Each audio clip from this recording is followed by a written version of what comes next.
أشهد أن لا إله إلا الله وحده لا شريك له وأشهد أن محمدا عبده ورسوله أما بعد فأعوذ بالله من الشيطان الرجيم بسم الله الرحمن الرحيم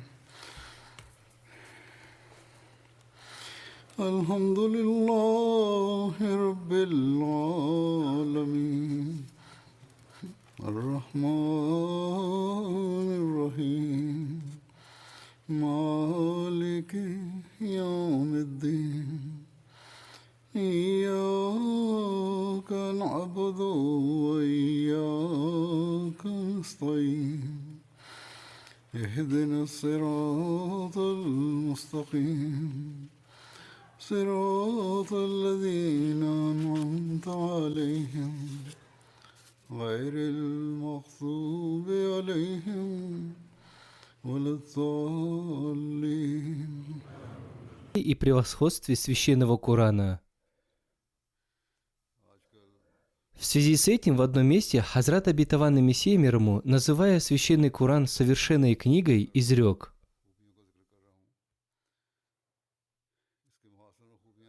«Я говорю правду. Священный Коран – это такая совершенная и собравшая в себя все книга, что ни одна другая книга не может сравниться с ней». Разве в Ведах есть такие стихи, которые мы могли бы сравнить с аятом «Наставления для богобоязненных»? Если вера на словах имела бы какое-то значение, то не было бы необходимости в ее плодах и результатах, поскольку весь мир в этом или ином виде признает существование Бога, и он считает хорошим делом веру, поклонение и милостыню, и в какой-то мере они совершают такие благодеяния.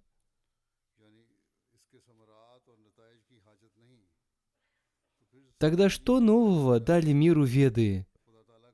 Либо докажите, что у тех народов, которые не верят в Веды, полностью отсутствуют благодеяния, либо покажите особые отличительные признаки Вед. Священный Коран с самого своего начала дает обещание о тех видах развития, которые, согласно своей природе, желает человеческая душа.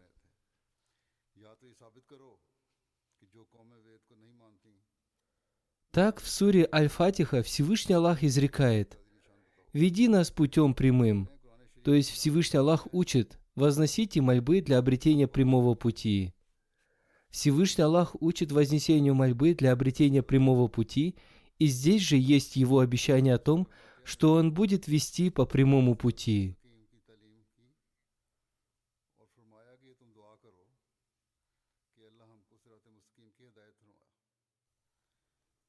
И затем Он изрекает: «Путем тех, которых Ты осенил благодатью».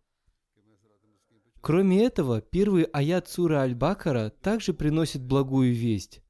Это книга, в которой нет сомнения, наставления для богобоязненных. Хузур поясняет: если Всевышний Аллах научил нас мольбе о получении наставления, то вместе с этим Он даровал нам наставление в виде книги, поступая согласно которой богобоязненные получают наставление.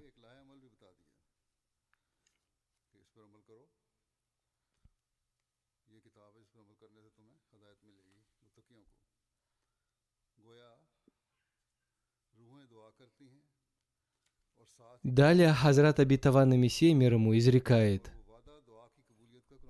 «Словно сами души возносят мольбы, и их принятие оказывает свое влияние, и обещание о принятии мольбы выполняется в виде ниспослания священного Корана,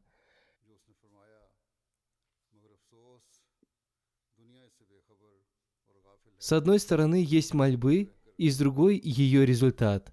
И это милость Всевышнего Аллаха, которую Он оказал миру». Но, увы, мир пренебрегает этим и не понимает этого, и погибает, будучи удаленным от этого. В другом месте Хазрат Обетованный Мессия, мир ему, изрекает: «Я говорю еще раз, что те качества богобоязненных людей, о которых Всевышний Аллах упоминает в начале Священного Корана, являются обычными качествами. Однако, когда человек, веря в Священный Коран, поступает согласно его наставлениям, он достигает той наивысшей степени наставления, которая является целью аята, наставления для богобоязненных. Думая об этой основной цели Священного Корана, я получаю такое наслаждение и радость, которые невозможно описать словами, поскольку посредством этого узнается об особой милости Всевышнего Аллаха и о совершенстве Священного Корана. В одном месте, разъясняя, что учение Корана является совершенным учением, Хазрат Обетованный Мессия, мир ему, изрекает: «Потребность самого времени являлась большим доводом пришествия посланника Аллаха, мир ему и благословения Аллаха. Итог этого описан в аяте: «Сегодня довел я до совершенства религию вашу». Хузур поясняет: то есть обстоятельства того времени требовали пришествия посланника Аллаха, мир ему и благословения Аллаха, и это является доказательством его пришествия. И его пришествие закончилось завершением ниспослания совершенного учения, как сказано в аяте: «Сегодня я довел до совершенства религию вашу». Далее Хазрат Обетованный Мессия, мир ему, изрекает: «Это поистине является второй частью пророчества. Под совершенством Священного Корана не имеется в виду только то, что были ниспосланы все его суры. Напротив, здесь имеется в виду то, что он приводит к совершенству души и совершенному очищению сердца». Хузур поясняет: совершенство Корана не заключается только в его ниспослании и в его учении. Более того, оно означает, что он доводит душу человека до совершенства и делает совершенными тех, кто поступает согласно ему, и он очищает их сердца.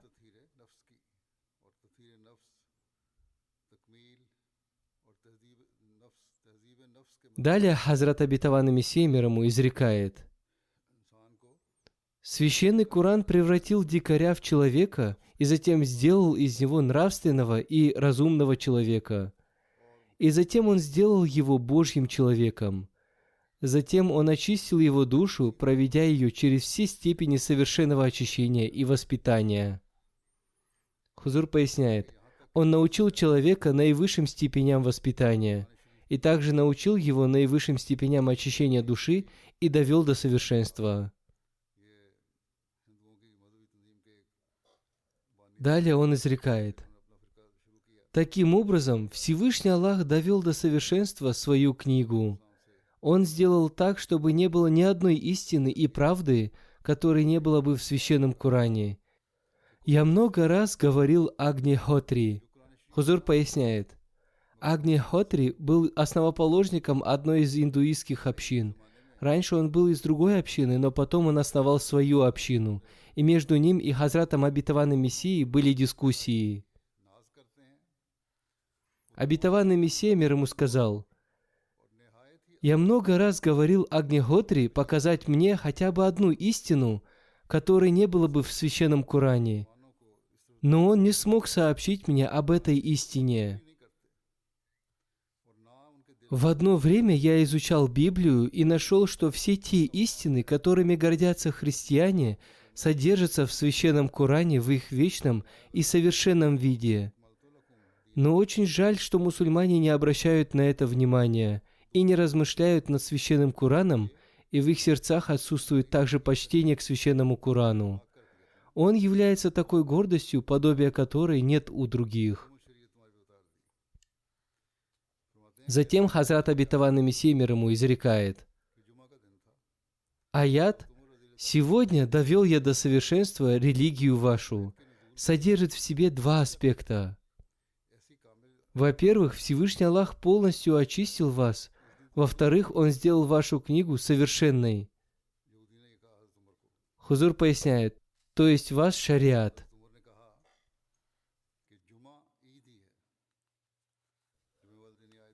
Повествуется, что этот аят был ниспослан в пятничный день, и один иудей, обратившись к Хазрату Умару, да будет доволен им Аллах, сказал: Если бы такой аят был ниспослан нам, то мы бы сделали этот день праздником. Хузур поясняет, то есть это такой совершенный и имеющий такое важное значение аят, что день его ниспослания должен быть днем праздника. Хазрат Умар, да будет доволен им Аллах, ответил ему: «Пятница является для нас праздничным днем. Однако многие люди не знают об этом празднике. В другие праздничные дни они облачаются в праздничные одежды, в то время как не придают значения этому празднику. В этот день они приходят в мечеть в грязной одежде». Хузур поясняет, здесь Хазрат Обетованный Мессия мир ему объясняет важность пятничной молитвы. Далее он изрекает: «По-моему, этот праздник превосходит все другие праздники. К этому празднику относится и сура Аль-Джумуа. И в честь этого праздника мы совершаем сокращенный намаз из 2 ракатов. Пятница – это тот день, в который во время молитвы Аср родился Адам. И этот праздник указывает на ту эпоху, в которую родился первый человек. И ниспослание священного Корана также было завершено в этот день». Разъясняя то, что Коран является судьей для хадисов, Хазрат Обетованный Мессия мир ему изрекает: «Еще одной ошибкой, которая распространилась среди множества мусульман, является то, что они отдают предпочтение хадисам перед священным Кораном, и это неправильно. Священный Коран обладает статусом абсолютной достоверности, а хадис – сомнительным статусом». Хузур поясняет: учение священного Корана является достоверным учением, а хадисы мы не можем назвать достоверными, потому что они были собраны по прошествии многих лет. Хадис не является судьей Корана. Напротив, Коран является судьей хадиса. Да, хадис является толкованием священного Корана. Хузур поясняет, есть много хадисов, которые дают толкование священного Корана. И хадису следует дать тот статус, который он заслуживает. Хадису надо следовать в той мере, в которой он не противоречит священному Корану, и он должен соответствовать ему. Но если он противоречит священному Корану, он является не хадисом, а словами, которые должны быть отвергнуты. Тем не менее, хадисы необходимы для понимания священного Корана. Хузур поясняет, есть много хадисов, которые разъясняют аяты, и есть много повествований выдающихся сподвижников, и мы должны их понимать, но при этом следить за тем, чтобы они не противоречили Корану. Далее Хазрат Обетованный Мессия мир ему изрекает: «Посланник Аллаха, мир ему и благословение Аллаха, поступая согласно Божьим повелениям, которые были ниспосланы в священном Коране, явил свой практический пример и установил образец. Если бы не было этого образца, то невозможно было бы понять ислам, но главным является священный Коран. Некоторые получатели видений слышали неизвестные другим людям хадисы непосредственно от посланника Аллаха, мир ему и благословение Аллаха. Либо они получали подтверждение истинности существующих хадисов. Хазрат Обетованный Мессия мир ему написал о себе, что он слышал некоторые хадисы непосредственно от святого пророка, мир и благословение Аллаха да пребывают с ним. В одном месте, рассказывая о красноречии священного Корана, Хазрат Обетованный Мессия мир ему изрекает: «Текст священного Корана обладает такой высочайшей степенью красноречия, гармоничности, изысканности, мягкости и величия, что если активный критик и противник ислама, обладающий искусством сочинительства на арабском языке, получит грозный приказ правителя о том, что если он в течение 20 лет не напишет что-то подобное священному Корану, хотя бы 2-4 строчки, или не раскроет какую-то тему, равнозначную темам Корана, и которая будет содержать в себе глубокие знания, и его текст будет также подобным Корану по красноречию, то он будет наказан смертью. Но несмотря на свою яростную вражду и боязнь своего позора и страха перед смертью, он никогда не сможет привести что-то подобное Корану, даже если он призовет на помощь сотни лингвистов и писателей». Здесь говорится о том, что ему дается 20 лет и приказ правителя привести что-то подобное священному Корану, хотя бы на несколько аятов или строчек, но даже из-за страха перед смертью он не сможет этого сделать. Это и является доказательством совершенства и красноречия священного Корана. Это не пустые слова и притязания. Напротив, со дня ниспослания священного Корана перед миром стоит вызов. Приведите что-то подобное ему. Сегодня некоторые противники стараются привести что-то подобное ему и притязают на то, что они привели подобное ему. Однако их тексты очень далеки от красноречия священного Корана, и они не могут даже приблизиться к нему. Это всего лишь их пустые притязания. Хазрат обетованный Мессия мир ему в другом месте изрекает: «Также никак невозможно сравниться с ним в красноречии. Например, обратите внимание на порядок расположения аятов в суре Аль-Фатиха. Если вы измените этот порядок, то вы не сможете описать те наивысшие цели и значения, которые содержит в себе этот порядок. Или возьмите любую другую суру, например, суру Аль-Ихлас. Способен ли кто-либо с такой же мягкостью и добротой рассказать об истине и глубоких знаниях? Все это является чудесами священного Корана. Я удивляюсь тому, что некоторые невежественные считают бесподобными книги Макамати Харири и Сабаа Муалика. Таким образом, они совершают нападки на уникальность священного Корана. Они не понимают того, что, во-первых, автор книги Харири никогда не претендовал на бесподобность своей книги. Во-вторых, автор Харири признавал, что священный Коран является чудом красноречия. Помимо этого, противники не обращают внимания на истину и правдивость, оставляя их, они обращают внимание только на их слова. Вышеупомянутые книги лишены истинности и мудрости. Достоинством чуда является то, что оно уделяет внимание всем аспектам, чтобы оно не было лишено красноречия, истины и мудрости. И этим чудом обладает только священный Коран. В нем есть и красноречие, и истина, и мудрость. Он сияет подобно солнцу и содержит в себе чудесную силу, касающуюся каждого аспекта.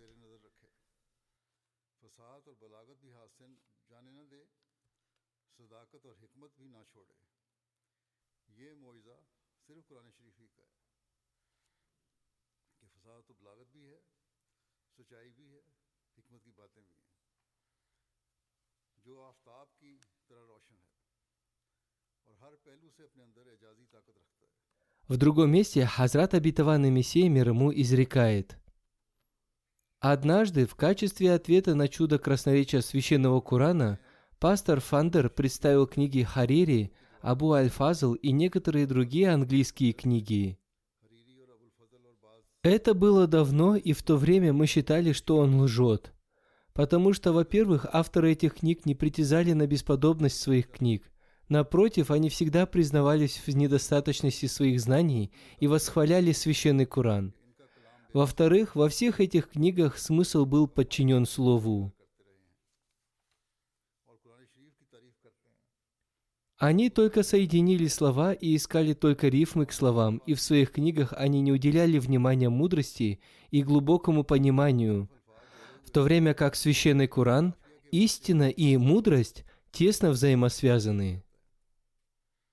Истина заключается в том, что для того, чтобы истина и мудрость были связаны правильной рифмой, необходима поддержка Всевышнего Аллаха.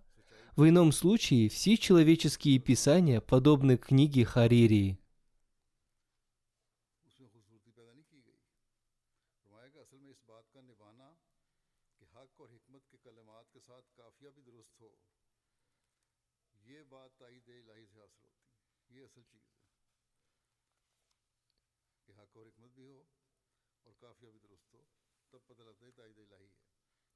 В связи с этим еще на одном собрании он изрек: речь шла о том, что Всевышний Аллах не дал силы ни одному противнику написать комментарий в ответ на книгу Иджазуль Масих. В связи с этим Хазрат обетованный Мессия мир ему изрек: существует два мнения относительно того, что священный Коран является чудом. Во-первых, Всевышний Аллах лишил противников силы написать что-либо в ответ на Иджазуль Масих. Во-вторых, существует мнение, мы считаем его правильным и истинным, и мы придерживаемся этого мнения, что противники были бессильны написать что-либо в ответ. В действительности они были лишены знаний и разума. Чудо священного Корана можно хорошо понять благодаря этому моему толкованию священного Корана. Сейчас существует тысячи противников, которые называют себя знающими и богословами. В своей брошюре мы написали слова, которые побудили их ревность.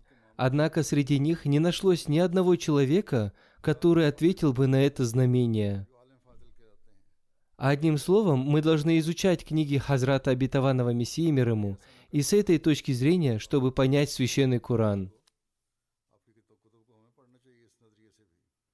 В другом месте Хазрат Обетованный Мессия мир ему изрекает: «Одним из чудес, которым Всевышний Аллах одарил священный Коран, является его высочайшее учение о высокой нравственности и правилах жизни в обществе, и никакой человек не способен сравниться с ним в красноречии, и его чудом является также вести о сокровенном и его пророчество. Ни один опытный чародей этой эпохи не может притязать на это». Хузур поясняет, то есть в нем присутствует красноречие, вести о сокровенном и пророчество, и ни один чародей не может явить этого и притязать на это. Затем он изрекает: Всевышний Аллах также явно отличил наши знамения для того, чтобы никто не смог найти предлога для их отрицания. Также Всевышний Аллах ясно явил свои знамения, относительно которых никто не может создать сомнений. Еще в одном месте относительно красноречия священного Корана Хазрат Обетованный Мессия мир ему изрекает: «Красноречие людей подчинено словам, и в них нет ничего, кроме рифмы. Как об этом написал некий араб,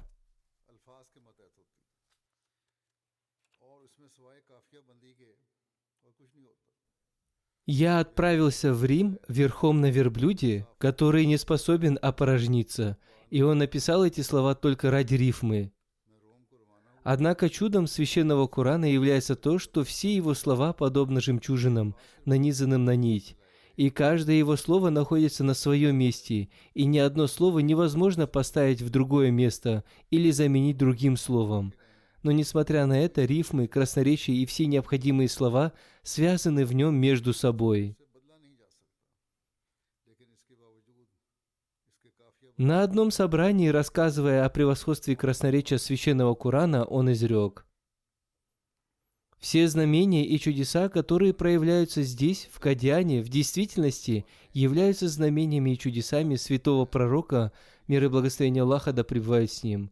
Все эти пророчества являются пророчествами священного Корана, ибо эти плоды были обретены благодаря повиновению святому пророку, мир и благословение Аллаха да пребывает с ним, и подчинению учению священного Корана. Сейчас нет ни одного последователя другой религии, который мог бы притязать на пророчество или проявление знамений. Поэтому знамения священного Корана превосходят в этом аспекте знамения всех других книг. Все знамения Хазрата Обетованного Мессии мир ему были явлены благодаря его повиновению святому пророку, мир и благословение Аллаха да пребывает с ним, и его подчинению священному Корану. Далее Хазрат Обетованный Мессия мир ему изрекает: еще один такой аспект священного Корана, как его высочайшее красноречие, признан всеми. Этот факт был признан даже справедливыми врагами. Священный Коран притязает: приведите суру, подобную этой. Однако до сегодняшнего дня ни один человек не смог привести подобного этому. Арабы, которые обладали красноречием, по особым случаям пели свои поэмы перед толпами людей, однако и они не смогли привести ничего подобного этому. Красноречие священного Корана не состоит только в подчинении одних слов другим словам, не обращая внимания на их значение и смысл. В нем есть высокие слова, и они расположены в удивительном порядке и содержат в себе истину и глубокие знания. И человек не способен соблюсти такой порядок, который содержит в себе и истину, и глубокие знания, и необходимые аспекты красноречия.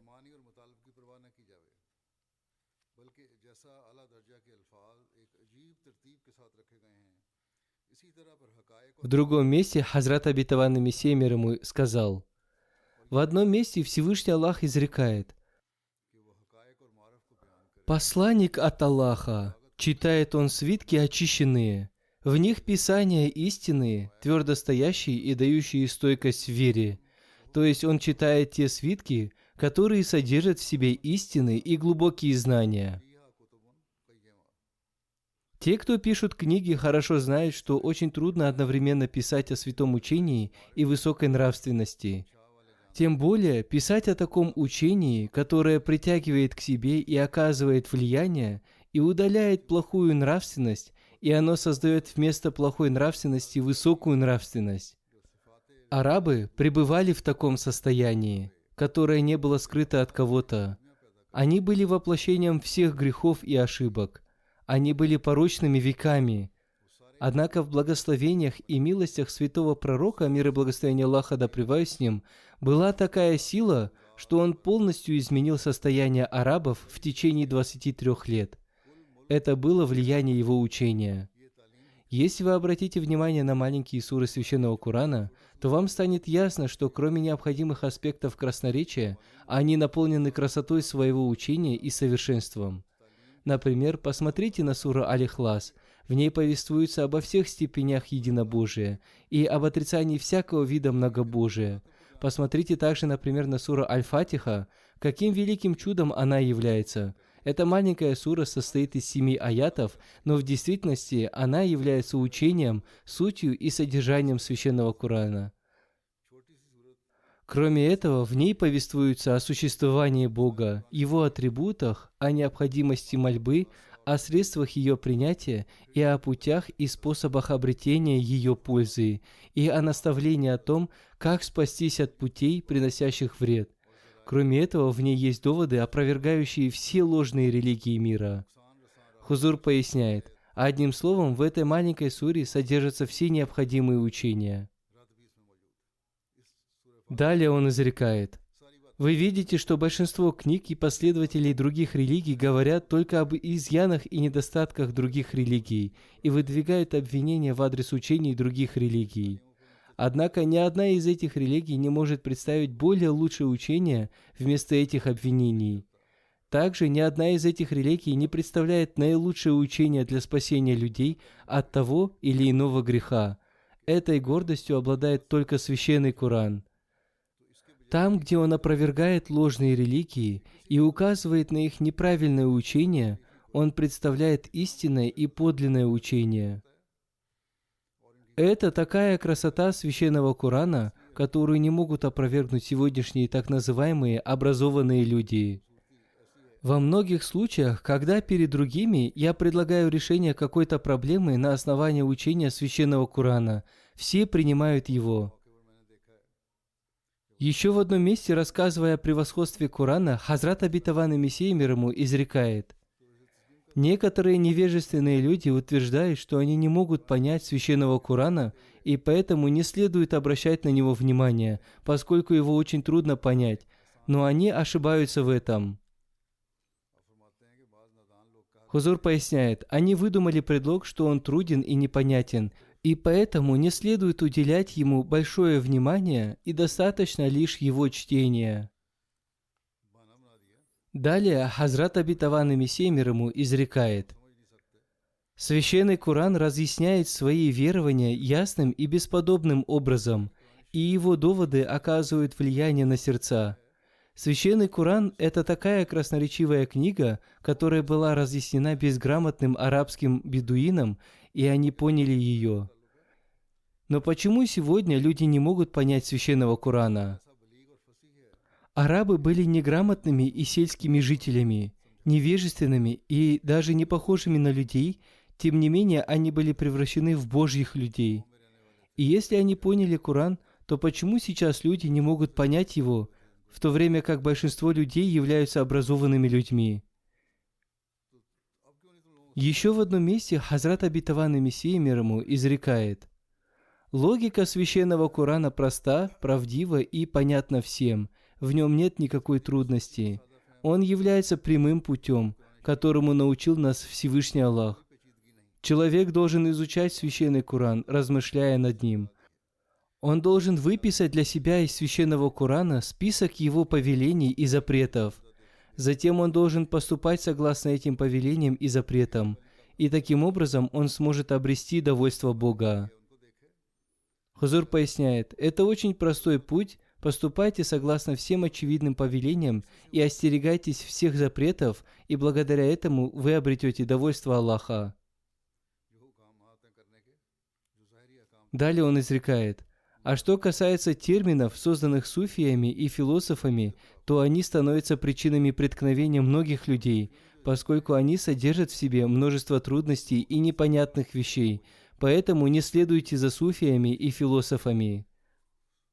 Хузур поясняет, они придумали такие термины и представили Священный Коран в таком трудном виде, что это становится камнем преткновения для многих людей, и они не понимают его. Одним словом, если у мира возникли затруднения в его понимании, то это из-за философов, суфиев и так называемых богословов.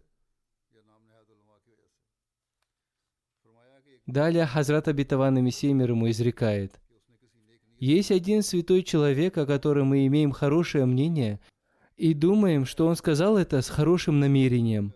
Однако мы не можем согласиться с тем, что он сказал правильно. Он написал, что шейх Абдуль-Кадир Джилани не был совершенным человеком, поскольку он не обладал полным ниспосланием, а обладал лишь вознесением. То есть он не получал откровения от Бога, как должно было быть, но его молитвы принимались, и по этой причине он совершил множество чудес. Он также написал, что если бы он обладал полным ниспосланием, то не было бы явлено никаких чудес. Эти его слова явно противоречат Священному Корану. Эти его слова полностью противоречат и Священному Корану, и хадисам. В действительности, шейх Абдул-Кадир Джилани был одним из совершенных рабов Всевышнего Аллаха.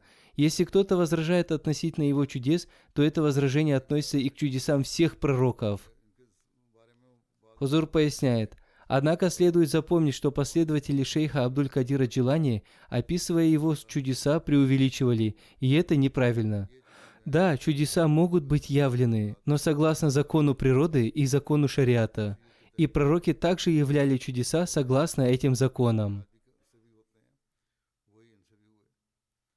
Далее Хазрат Обетованный Мессия мир ему изрекает, все это является результатом неправильных терминов суфиев, подтверждения которых нет в Священном Коране и хадисах. Одна группа людей полностью отрицает явление чудес, в то время как другая группа верит в них и преувеличивает относительно них. Те, кто не верит в них, чудеса, тоже не верят в них из-за суфиев. А те, кто верят, преувеличивают относительно них тоже из-за суфиев и из-за их неправильных объяснений. Поэтому надо размышлять над этим. Да, пророки являли знамения, но согласно законам природы и шариата. И никто не может явить чудес выше чудес пророков. Разъясняя то, что Священный Коран представляет истинного Бога, Хазрат Обетованный Мессия мир ему изрек, мы благодарны Всевышнему Аллаху за то, что Священный Коран не представил нам Бога, обладающим такими неполноценными качествами. Такого Бога, который не является властителем души и каждой частицы, и Он не способен спасти их, и также Он не способен принять чье-либо покаяние. Напротив, согласно Священному Корану, мы являемся рабами такого Бога, который является нашим Создателем и Властителем, и дарующим нам удел. Он милостивый, и Он милосердный, и властитель судного дня. Верующие должны благодарить Бога за то, что Он даровал нам такую книгу, которая описывает истинные качества Всевышнего Аллаха. Это великая милость Всевышнего Аллаха. Есть еще изречения Хазрата Обетованного Мессии мир ему, содержащие в себе знания и глубокое понимание сути вещей относительно превосходства и наивысшего статуса Священного Корана. Я расскажу о них в следующий раз, иншаллах, и сегодня остановлюсь на этом.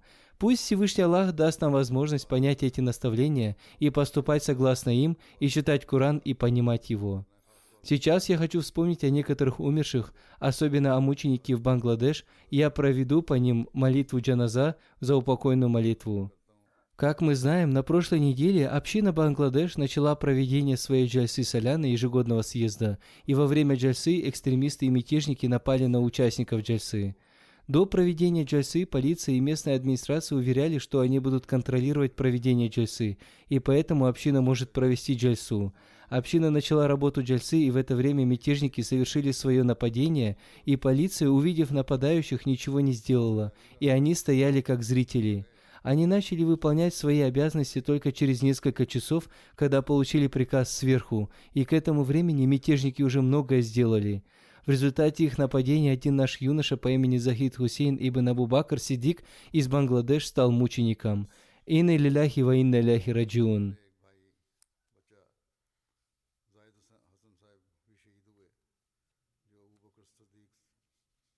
Национальный амир общины Бангладеш Абдуль-Авваль Сахиб пишет: Захид Хусейн Сахиб 3 марта выполнял свои обязанности по охране у входа в месте проведения джальсы в Ахмад-Нагаре, округ Панчагарх. И в результате нападения он стал мучеником на 25-м году жизни. Инна лилляхи ва инна иляйхи раджиун.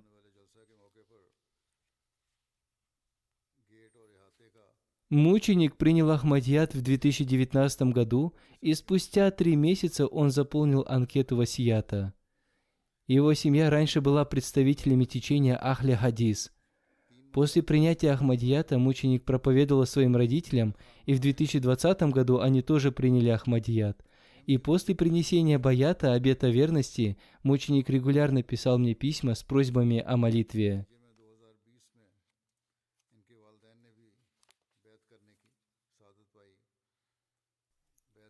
События принесения им баята. Он учился вместе с одним мусульманином Ахмади в Багурском научно-техническом университете в Бангладеш. И когда они учились на 4-м курсе, то благодаря 2-летнему проповедованию его друга мусульманина Ахмади, ему открылась истинность Ахмадията, и он принес баят, обет верности. Далее он пишет: во время проведения джальсы мятежники собрались из разных мест и напали на западную часть места проведения джальсы и на вход. И они бросали камни, и кроме этого у них были топоры, арматура, палки, и они совершали поджоги. Молодые члены общины выполняли свои обязанности с большой храбростью. Кроме тех молодых членов общины, которые выполняли свои обязанности за пределами места проведения джальсы, все остальные находились внутри и выполняли свои обязанности по охране. Через 2 часа после начала джальсы напали мятежники. Они разрушили одну стену, и молодежи было сказано, чтобы они в обязательном порядке встали на защиту. В это время Захид Хусейн, мученик, выполнял свои обязанности на входе номер 1, и он вместе с другими служителями зашли в место проведения джальсы и быстро, смело побежали к тому месту, где нападавшие разрушили стену. И в то время, когда он оказался одним, мятежники схватили его и ударили по затылку, кто-то топором, кто-то острым предметом, и они выволокли его за пределы места проведения джальсы. И безо всякого сожаления зверски избили, нанося удары и по лицу, и по всему телу. И этим они доказали свое зверство. Они с таким зверством и безо всякого сожаления убили Захида Хусейна, что в течение 2 часов его не могли опознать. Вот таково нынешнее состояние мусульман. Якобы во имя Аллаха и посланника Аллаха, мир и благословение Аллаха да пребывает с ним, они приступают все пределы жестокости и варварства. А что касается посланника Аллаха, мир и благословение Аллаха да пребывает с ним, то он запретил обезображивать лица даже тех врагов, которые воевали против них. Однако эти люди поступают так с теми, кто произносит имя Аллаха и его посланника, мир и благословение Аллаха да пребывает с ним. Только Аллах может наказать их, и пусть Он уничтожит их.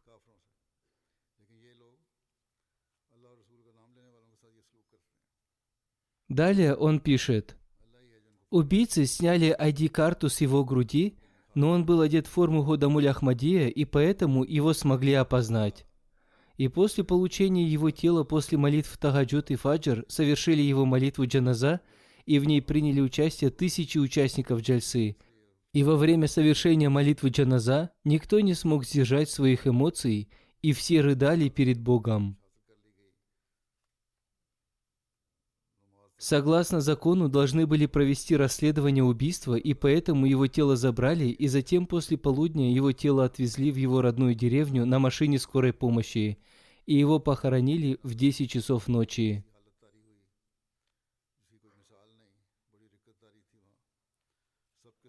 Его близкий друг Рифат Хасан Сахиб, с которым во время учебы в университете они были близкими друзьями, рассказал: «Мученик по своей природе был очень добрым, однако он не совершал богослужений, но после принятия Ахмадията он полностью изменился и стал регулярно совершать молитвы. Он был очень смиренным, мягким и кротким по натуре. В течение 5 лет я никогда не видел, чтобы он разговаривал с кем-то на повышенных тонах. О счастливой и доброй натуре мученика мы узнаем также из того, что спустя лишь несколько месяцев после своего баята он заполнил анкету васията. Он был очень активным членом Худамуль Ахмадия, молодежной организации общины, и во время своей смерти он выполнял обязанности мутамада Худамуль Ахмадия, округа Дака и Барисал. Кроме этого, он был заим Худамуль Ахмадия общины Моти Джильдака.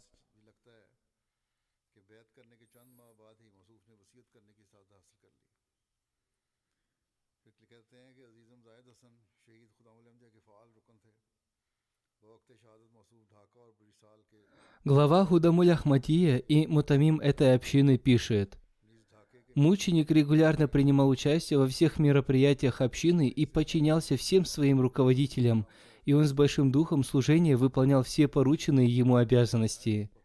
Он всегда улыбался и первым приветствовал всех. Год назад, когда он закончил свою учебу и начал работать на фирме, ему приходилось совершать поездки по работе далеко от Даки. Он по возможности посещал местные общины. На своем профиле Facebook он написал: «Тому, кто уповает на Аллаха, достаточно Его».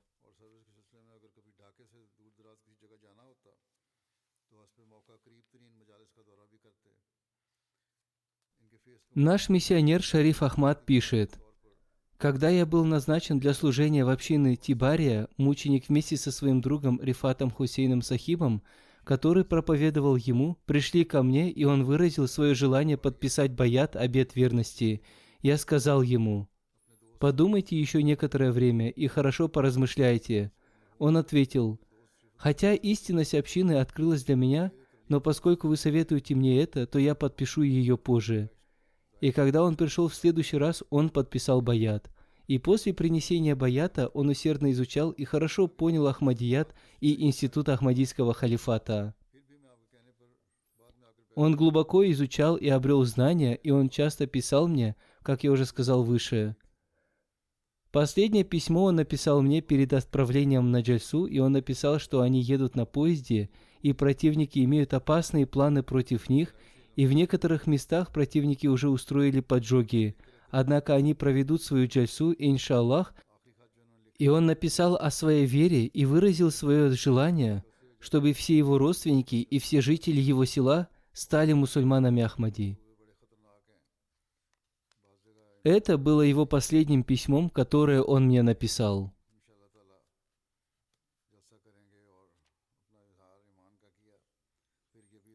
Один член Худамуль Ахмадия написал: «Мученик был очень смиренным служителем, и не было такого, чтобы ему поручили какое-то дело, и он не совершил его. Иногда в шутку я говорил ему: «О мой брат Захид, если мы будем так напряженно работать, то мы погубим себя». Но он всегда улыбался в ответ. Он был муси, и я хотел узнать, почему он так быстро заполнил анкету васията, и он ответил мне: поскольку имам Махди истинный, и он говорил истину, он повелел нам заполнить анкету васията, и поэтому я заполнил ее.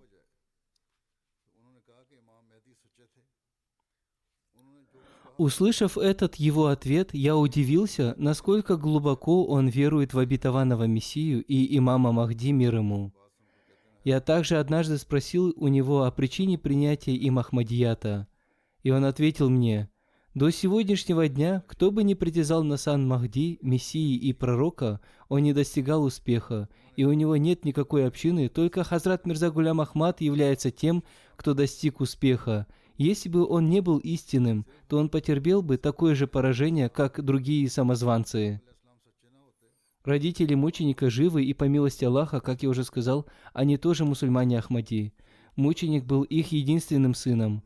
Он еще не был женат. У него было 2 сестры, и они обе замужем. Они обе не являются мусульманками Ахмади, но им проповедуют. Пусть Всевышний Аллах дарует терпение и мужество их родителям. Он был их единственным сыном, и это была большая потеря для них. Только благодаря Аллаху можно вынести такую потерю.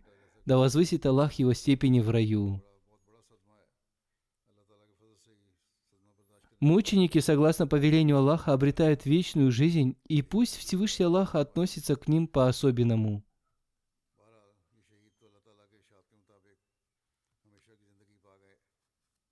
И пусть Всевышний Аллах как можно быстрее создаст средства для наказания этих жестоких людей. Враги думают, что из-за таких испытаний и притеснений они смогут заставить мусульман Ахмади утратить дух, но это полностью противоречит реальности. Я получаю оттуда письма от молодых людей, в которых они написали, что они готовы пожертвовать собой, если это нужно, и молитесь за нас, чтобы мы стали одними из них, то есть мучеников. Одним словом, этот подлый враг не может причинить нам никакого ущерба. Тем не менее, нам следует возносить мольбы о том, чтобы Всевышний Аллах защитил нас от их зла и оказал нам свою милость. В эти дни возносите обильные мольбы. Второе воспоминание будет о Камале Будда из Алжира. Он скончался 2 февраля на 57-м году своей жизни. Инна лиляхи ва инна иляхи раджиун. Глава общины Алжира Абдуль-Алим Сахиб пишет: «Покойный был истинным и искренним верующим мусульманином Ахмади. Его дом всегда был открыт для мероприятий и собраний общины, и для намазов, и для проповедования. Каждый мусульманин Ахмади свидетельствует о силе его веры, о его гостеприимстве и о его щедрости. Он оставил супругу и 3 детей. 2 сына не являются мусульманами Ахмади, дочь мусульманка Ахмади. Его супруга Карима Сахиба имела возможность служить в качестве главы женской организации общины. Хасан Замули Сахиб из Алжира пишет: «Камал Будда Сахиб был очень искренним служителем. Он постоянно подвергался трудностям со стороны своих соседей, но, несмотря на это, до последнего вздоха его дом был открыт для намазов и для гостей, приходящих на пятничную молитву, и он сам часто готовил пищу.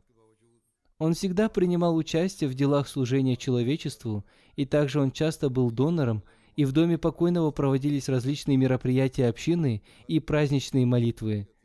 Ему была оказана честь быть членом делегации общины во время встречи с правительством Алжира. Покойный написал историю общины Алжира и о трудностях, которым они сейчас подвергаются, и он сам стал частью истории общины. Да простит его Всевышний Аллах и смилуется над ним». Следующее воспоминание будет о докторе Шамим Малак Сахибе. Она была супругой Максуда Ахмада Малака Мученика. Он стал мучеником в 2010 году в мечети Даруль-Зикр в Лахоре. Спустя некоторое время после смерти своего мужа она приехала в Канаду, и там же она скончалась. Она получила степень PhD. Она преподавала в колледже и доросла до заведующей кафедры. Тем не менее, она прекрасным образом вела все свои домашние дела и воспитывала своих детей. И она проявляла щедрое гостеприимство, не делая различия между людьми, и заботилась о нуждах нуждающихся. Она была женщиной, дающей хорошие советы. И она всегда проповедовала своим неахмадийским родственникам и другим. И она регулярно читала книги Хазрата Обетованного Мессии мир ему. В Пенджабском университете была написана диссертация, посвященная ей еще при ее жизни. Обычно диссертации пишут после смерти, но о ней написали еще при жизни. Она очень любила получать знания. Многих людей она научила читать Священный Коран, регулярно постилась, совершала пятикратные молитвы, молитву тахаджуд и читала Коран. Она соблюдала все повеления и ритуалы ислама и всегда носила хиджаб. Она была очень искренней и преданной женщиной и обладала особым уважением к институту Ахмадийского халифата. Она была мусия. Она оставила 4 сыновей и 4 дочерей. Она была сестрой Малак Тахира Ахмада, амира общины Лахора. Да простит ее Всевышний Аллах и смилуется над ней. Пусть ее дети и потомки всегда поддерживают прочную связь с Ахмадийским халифатом и с общиной. Следующее воспоминание будет о Фархаде Ахмаде ибн Иршаде Амине Сахибе из Германии. Он скончался на 26-м году своей жизни. Инна лиляхи ва инна илейхи раджиун. Он учился во Франкфуртском университете и был членом благословенного движения Вакфинау. До самой смерти он имел возможность служить в организации Худамуль Ахмадия и на местном уровне, и на районном уровне. Он был очень добрым, жизнерадостным, послушным и общительным молодым человеком. Он всегда был готов принимать участие в делах общины и в делах организации Худамуль Ахмадия. Накануне своей смерти он весь день до поздней ночи служил на одном мероприятии общины, и на следующий день утром после молитвы Фаджр он принял участие в собрании Худамуль Ахмадия, и после собрания он отправился домой. Подойдя к своему автомобилю, он почувствовал себя плохо, и миссионер увидел его из окна своего дома, и он поспешил к нему на помощь, но до его прихода он уже сел в свой автомобиль, однако его состояние ухудшилось. По словам врачей, его поразил сильный инсульт. В течение 3-4 минут подъехала машина скорой помощи, и они стали оказывать ему медицинскую помощь. В течение 45 минут они старались спасти его, но предопределение Аллаха одержало верх, и он ушел к своему истинному Создателю. Фархат Ахмад был единственным ребенком у своих родителей. Пусть Всевышний Аллах дарует его родителям терпение и стойкость. Да простит его Всевышний Аллах и смилуется над ним и возвысит его степенями в раю. Следующее воспоминание будет о Чодри Джавед Ахмад Бисмале, он жил в Канаде. Он скончался несколько дней назад на 72-м году своей жизни. Инна лиляхи ва инна илейхи раджиун. На протяжении длительного времени он болел, и он получил возможность в течение 25 лет служить в качестве менеджера фонда Тахрик-и-Джадид по земельным делам. Кроме этого, он получил возможность выполнять разные обязанности в организации Худамуль Ахмадия и в других подразделениях общины. Он также получил возможность выполнять обязанности амира общины округа Умаркот. Он оставил супругу, 4 сыновей и 2 дочерей. Его сын Тахир Ахмад пишет: «Мой отец обладал многими хорошими качествами, он был служителем религии, полезным для человечества, обладал глубокой любовью к институту Ахмадийского халифата и всегда старался иметь особую связь с халифатом, заботился о бедных, и всегда, когда он приезжал в Пакистан, он привозил подарки и одежду для бедных людей, работавших на его земле для их свадеб. Он был землевладельцем, и у него была своя земля в провинции Синд. Он был очень гостеприимным и очень щедрым, и почти каждый день в наш дом приходили гости, и он оказывал всем гостеприимство с очень большим смирением. Всевышний Аллах создал его очень храбрым, и он всегда проявлял перед противниками ревность в отношении общины. И он смело принимал участие в качестве представителя общины во многих судебных разбирательствах, и из-за этого противники дважды напали на него во время этих разбирательств, но Всевышний Аллах защитил его. Он всегда усердно и неустанно работал и всегда ценил имущество общины. Он сильно уповал на Аллаха, был человеком с простой натурой, и одним из его отличительных качеств было то, что он долго болел и с большим терпением переносил свою болезнь и был всегда доволен волей Бога. За день до его смерти лечащий его врач сказал: «За всю свою жизнь я не видел такого терпеливого человека». Он никогда не жаловался.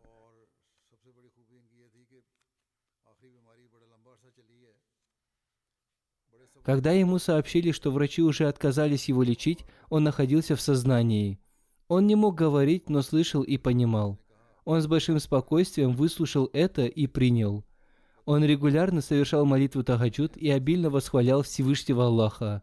И прежде всего он молился за халифа времени, и нас он тоже призывал к вознесению мольбы.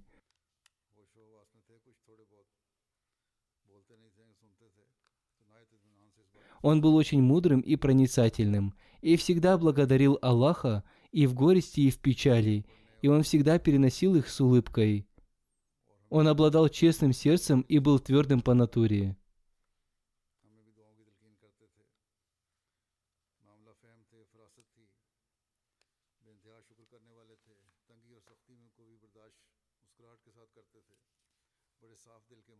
По милости Аллаха, его дети тоже тесно связаны с общиной. Я тоже имел с ним давнюю связь, и о тех качествах, о которых написал его сын и другие люди, я знаю лично. И он действительно обладал этими качествами. Да простит его и помилует Всевышний Аллах. Аминь.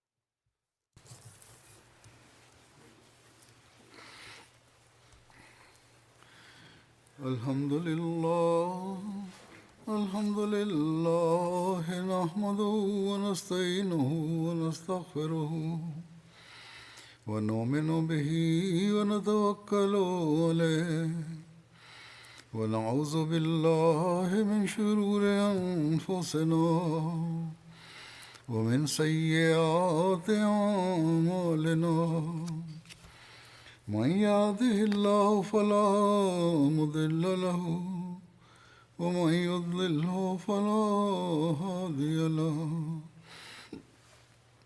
ونشهد أن لا إله إلا الله ونشهد أن محمدا عبده ورسوله عباد الله رحمكم الله إن الله يأمر بالعدل والإحسان وإيتاء ذي القربى وينهى عن الفحشاء والمنكر والبغي يعظكم لعلكم تذكرون اذكروا الله يذكركم وادعوه يستجب لكم ولذكر الله أكبر